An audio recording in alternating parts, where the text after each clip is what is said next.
Israel is not just redrawing the Middle East around it. It doesn't stop at Syria, Jordan, Lebanon, or even Egypt. It goes further, toward the Arabian Gulf, with all its oil, gas, deserts, and borders.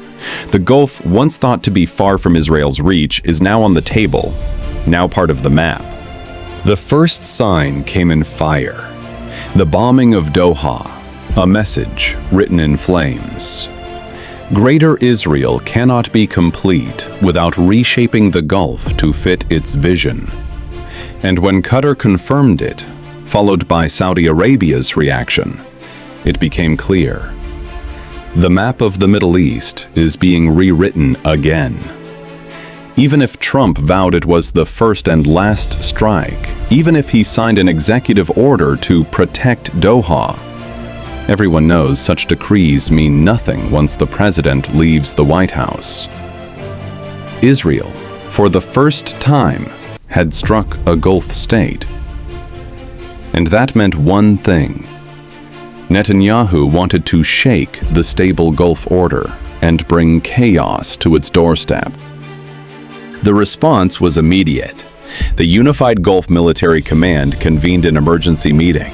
They intensified intelligence sharing, linked all air operations centers, accelerated early warning systems, and updated joint defense plans. But these steps weren't just about a single strike on Doha. They were about a deeper shock, a realization that Israel's reach now extends into the heart of the Gulf. For decades, Israeli jets struck Damascus, Beirut, Gaza, and Yemen. But now they've gone further, to say to the Arabs, the borders you thought protected you no longer exist. The UAE, despite its peace agreement with Israel, reacted with anger, while Saudi Arabia, preparing with Washington for a potential peace deal, understood the message instantly. For years, Riyadh has built quiet military ties with Pakistan, joint exercises, officer exchanges, and continuous cooperation. What was once an unwritten understanding became formalized, a new Saudi-Pakistani defense pact. And with that, the nuclear umbrella of Pakistan, the only Muslim nation with nuclear weapons, was no longer a distant dream for the Gulf. The era of relying solely on American protection had ended. Saudi Arabia knows its weight, the backbone of the Gulf. If it joins Pakistan in a defensive alliance that includes nuclear deterrence, others will follow. Qatar, shaken by the strike. The UAE, aware that peace with Israel doesn't guarantee safety. Kuwait, trapped between Iraq and Iran. Bahrain, despite hosting the U.S. Fifth Fleet, all will seek the same shield. Riyadh opens the door and says to Islamabad, "We need deterrence, real deterrence." And Pakistan answers, "The weapons exist. The missiles are ready. The nuclear warheads are in place. You don't need the bomb. You just need the umbrella." A nuclear umbrella doesn't require reactors or enrichment. It's a political decision, a partnership, a message to the world.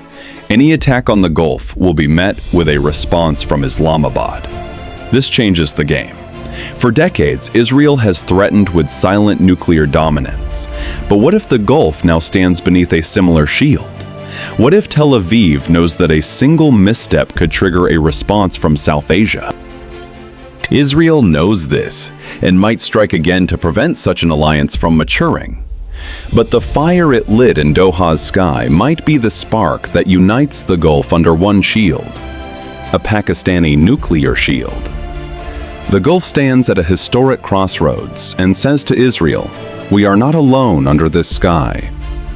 In Israel's archives, a document from 1982 remains, an article in the Israeli magazine Kivunim, written by diplomat Oded Yinon. It wasn't just an article, it was a map, a blueprint, later known as the Yinon Plan.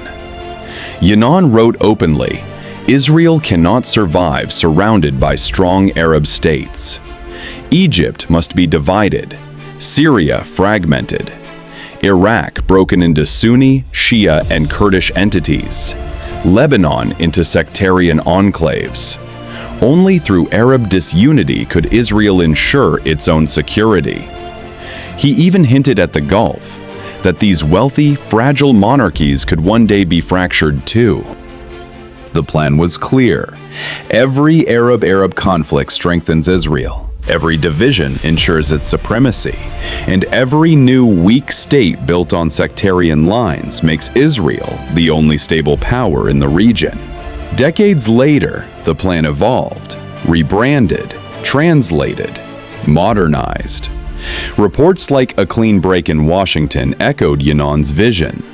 Israel must break free from peace constraints and reshape the Middle East by force. So when Netanyahu stands at the UN today, holding a new map of the Middle East, he isn't inventing anything new. He's continuing a script written 40 years ago.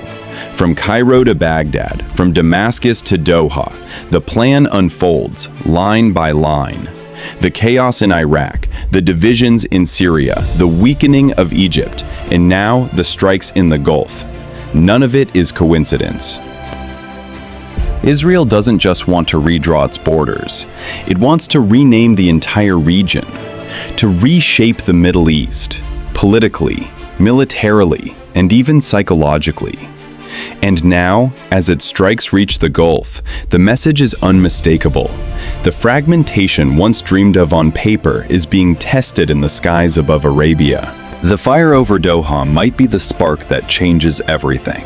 The Gulf now faces its defining moment, to stand divided or to unite under one shield.